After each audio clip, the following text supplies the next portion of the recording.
Let's take a look at problem 5. We're solving the integral of this rational function, and right away we should recognize that since we have a rational function, this will probably involve integration using partial fraction decomposition. So let's start with that.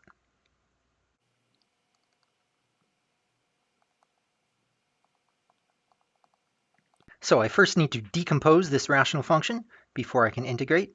So I'm going to go ahead and write the rational function here. The first thing to do is to factor the denominator. The denominator can be factored. It factors as x minus 1 times x minus 2. And now we need to write the form of what this decomposes into. Each of these factors gives me a fraction. The first one has a denominator x minus 1, the next one has x minus 2, and I have a constant in both numerators. All right, now I want to solve for a and b, so I multiply both sides by the denominator. When I distribute to the left-hand side, I have cancellation, so I just have the numerator 6x minus 9. When I distribute on the other side, if I distribute to the first term here, the x minus 1's cancel. So I'm left with a times x minus 2. Similarly, distributing to the b fraction cancels out the x minus 2's, so I have b times x minus 1. Now I distribute ax minus 2a plus bx minus b, and now I want to group like terms according to the x's. So I have an ax plus a bx, that gives me a plus bx, then a constant 2a and a constant b. This equals 6x minus 9. And remember, when I have two polynomials that are equal, coefficients for the corresponding terms must be the same. So from the x terms, I have a plus b equals 6. From the constant terms, I have negative 2a minus b equals negative 9. All right, I'll go ahead and solve this first equation for b. b equals 6 minus a. And then I'll substitute that into the second equation for b. So negative 2a minus b, which is 6 minus a, equals negative 9. Negative 2a minus a is plus a, so this is negative a minus 6 equals negative 9. Add 6 to both sides, and I have negative a equals negative 3. This tells me a equals 3. All right, if a equals 3, b equals 6 minus 3, which is also 3. So in this case, both a and b are equal to 3. And I now have the partial fraction decomposition. A is 3, b is also 3, and I've worked through the complete decomposition process. Now I can integrate. Again, the whole purpose of the decomposition, this is just algebra to get to a point where I can take antiderivatives. Both of these antiderivatives are natural log functions.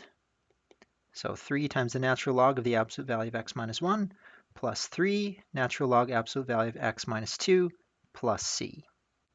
I'd like to show you a second solution for this same problem. The first solution is just fine, but let me show you a second one that's actually a little bit faster. I'm going to rewrite the numerator as 3 times 2x minus 3. The denominator is still x squared minus 3x plus 2. All I've done is factored in the numerator. Now notice, the derivative of the denominator is 2x minus 3, which is sitting right there in the numerator. I can solve this particular rational function using u substitution. I'm going to choose u to be the denominator, x squared minus 3x plus 2. The derivative of this is 2x minus 3. Solve for dx, we have du divided by 2x minus 3. And now we can substitute into the integral. So we have 3 times 2x minus 3 upstairs. The denominator is u, and dx turns into du divided by 2x minus 3. The 2x minus 3's cancel, and we have the antiderivative of 3 over u du. This is 3 times natural log of the absolute value of u, and the final answer is to replace the u with the expression in terms of x.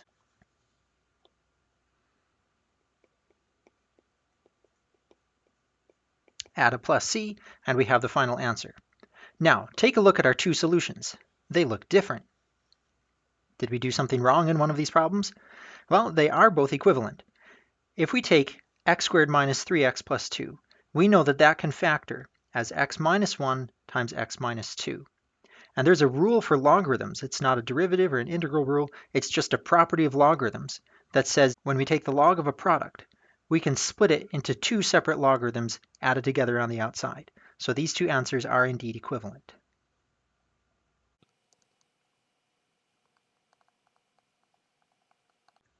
Let's work through example 6. I see a product here, x times sine times cosine.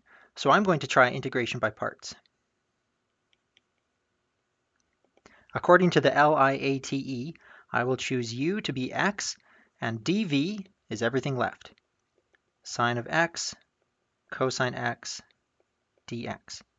The derivative of u is simply 1, so du equals dx. Then v is the integral of dv. We need to solve this integral.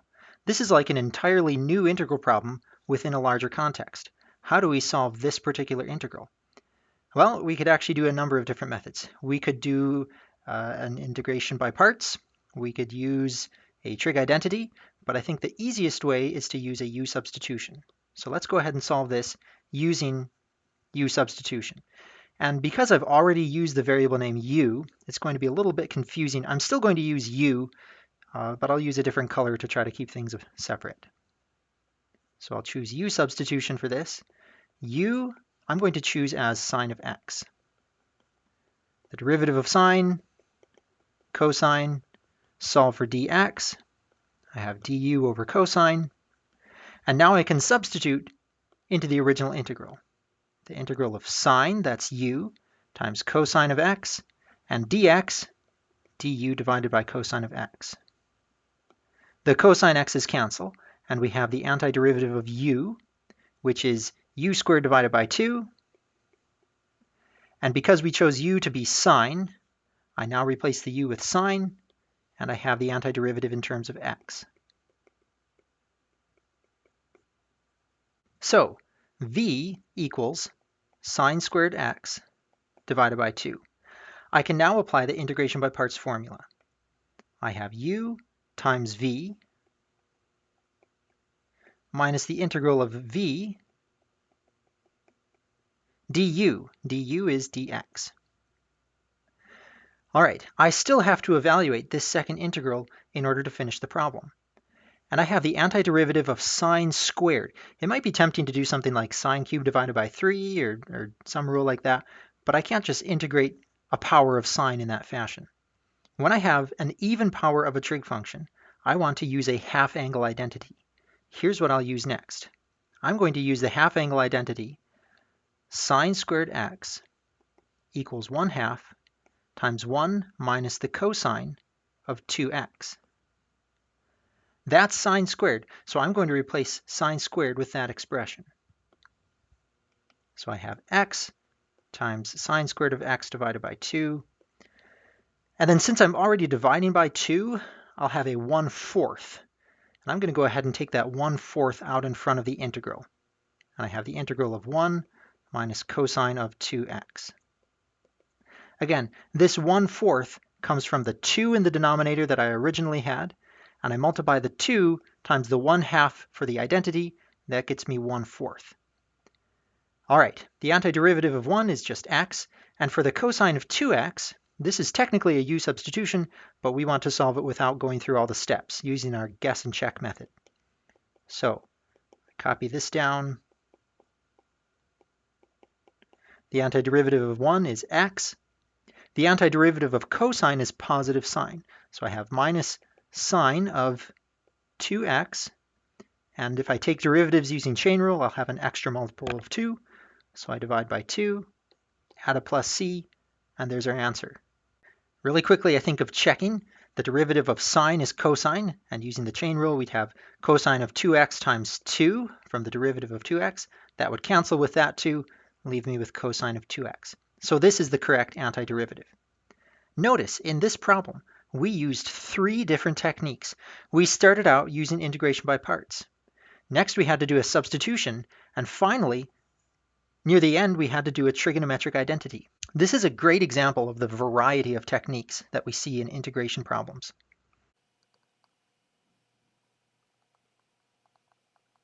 Let's take a look at example 7. We have the antiderivative of the natural log of the square root of x dx. Which integration technique looks appropriate here? Well, this one looks a little bit tricky. I guess I'd see an inner function, and I'm not going to use trig identities, I'm not going to use partial fractions, so it's either u substitution or integration by parts. And my default technique, if I really don't know what else to do, is to use substitution. So I'm going to go with substitution here and see what happens. I'm going to choose u to be the inner function square root of x. Next step is to take the derivative. The derivative of square root of x is 1/2 times x to the negative 1/2, but I prefer to write it as 1 over 2 square roots of x. Now, following the steps for substitution, we solve for dx.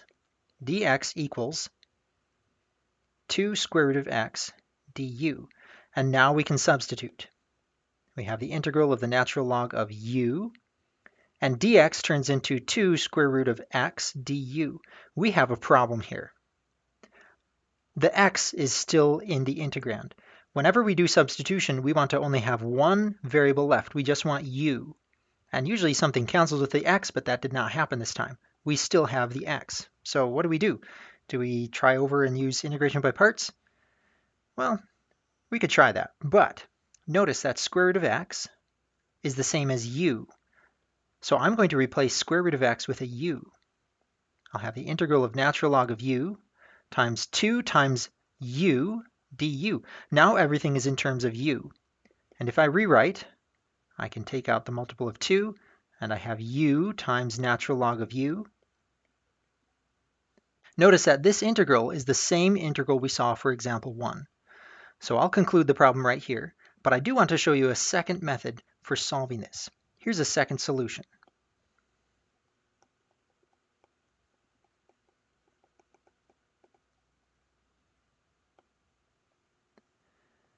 The square root of x can be written as x to the 1/2 power. And there is a rule for logarithms. It's not derivatives or integrals, it's just a property of logarithms that says when we have a log of something raised to a power, the power can be taken out in front of the log. That's a property of logarithms.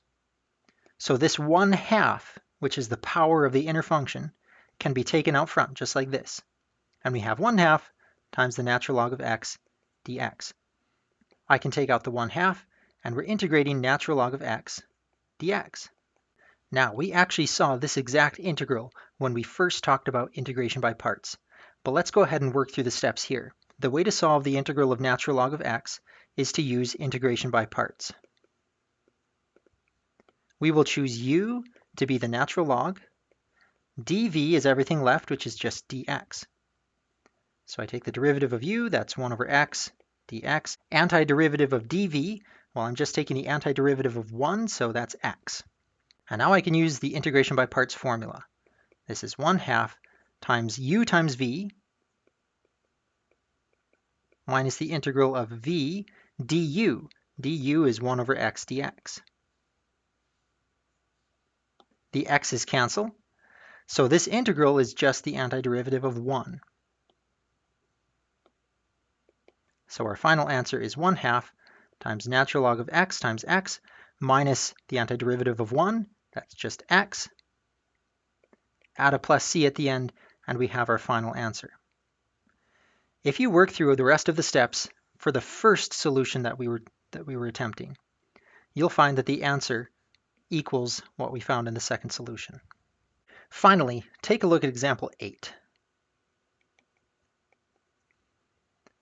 We have the integral of sine times sine squared of cosine of x. Which technique would be appropriate to solve this integral? Well, right away we can rule out partial fraction decomposition. We don't have a rational function. So this will either be integration by substitution, integration by parts, or trig identities. I see a lot of trigonometry going on here, so I'm thinking maybe trig identities will play a role. However, I also see an inner function of cosine. The derivative of cosine is negative sine, and I have a sine right there. So I'm going to start the problem with a substitution.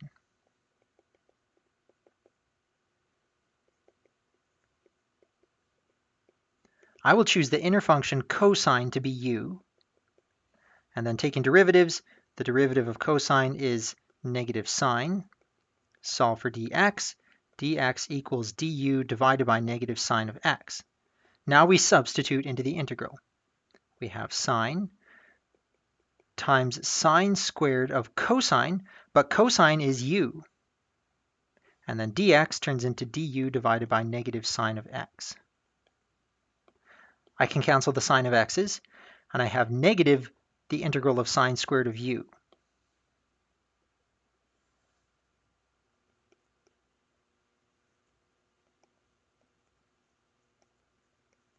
At this point, I can use a trig identity for sine squared. The identity is the half angle identity. Sine squared of u is 1/2 times 1 minus cosine of 2u. So I use that identity. I'm going to take the 1/2 and just immediately factor it out in front of the integral. So I will have negative 1/2 times the integral of 1 minus cosine of 2u. And now I can find antiderivatives. The antiderivative of 1 is u. The antiderivative of cosine is sine. And here's that substitution without working through all the steps once again. Finally, I get everything back in terms of x. So replace these u's with cosine of x.